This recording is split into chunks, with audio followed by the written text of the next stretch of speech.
Several years ago, my wife, Jane, bought the Launch Edition Mini Cooper. It had a number inscribed on the tachometer, indicating its special status as one of the few launched. It was one sweet vehicle. In the early days, Jane made it clear that I would have limited driving privileges, so I was delighted when one Saturday morning she said, "Why don't you drive?" Jane was in the passenger seat. She pointed into the distance and said, "Just look at that mess. I've got to fix that right away. Those birds are so messy." I followed her finger into the distance, looking for birds or evidence of their mischief. "What are you talking about?" I asked. "I can't see any mess." Jane laughed and pointed again. "Look," she exclaimed. "Can't you see that? The birds must have done it while we were in the store." This time, the finger seemed to be pointing a little lower on the road. I leaned forward to take a closer look. "I can't see a thing," I reiterated. Then Jane realized what the problem was. "No," she laughed, "not the road, the windshield. Look at the mess on the windshield. I've got to get it cleaned before it bakes on." Finally, I saw. The mess wasn't out there, but on the windshield. When driving, we see through the windshield, but not the windshield itself. Most of the time, we are unaware it is there. Maps work the same way. When navigating the streets of Vancouver, where we live, we envision the maps in our heads and just take our directional certitude for granted. We use them to move about easily and freely, but hardly ever stop to think about the maps themselves. We use these inner maps to control and manage our world. In modern Western societies, we have assumed ways of driving on the road, for example. In the world of church and ministry, despite denominational and other differences, we have a basic inner map of how a pastor should function in a church.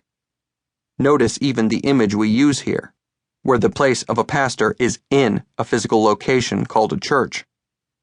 We have been given internal maps about how to go about raising children. These are often quite different from the ways, for example, children are raised in non-Western cultures. These inner maps of how things are supposed to work have been very effective in enabling us to manage and control our environments. Obviously, many of these inner maps are still just as effective and important for our everyday life in the modern West. Other maps that we have taken for granted, however, are being challenged. The nature of marriage is one current example. Another is the map of our economic life. The way our pensions and retirement were supposed to work no longer matches the financial realities many of us are facing. Within the church, other real and important overarching inner maps are also being challenged, such as the role of church leadership and who should lead. Many of us have shared the strong inner conviction that as church leaders in times of change, we must find ways of regaining control over our increasingly unclear church environments. When we sense that our inner maps of church leadership are becoming less and less effective, and the images of leadership in which we were trained are not robust enough to encompass our current reality, another inner map tells us that we have to find a way of taking control in order to make things work again. A simple story illustrates the persistence of these inner maps. I'd had a long week crisscrossing North America in airplanes and was heading home. The interrupted schedules and mechanical breakdowns were far from my mind.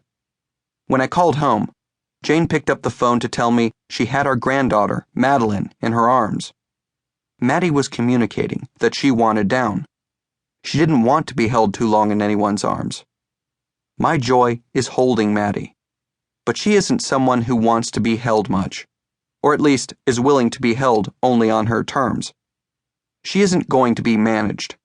She has her own sense of what she wants. I thought of Maddie as I boarded my flight and absorbed my first inklings that this would be a night when plans for getting home at a decent hour would evaporate. The flight was already 90 minutes late.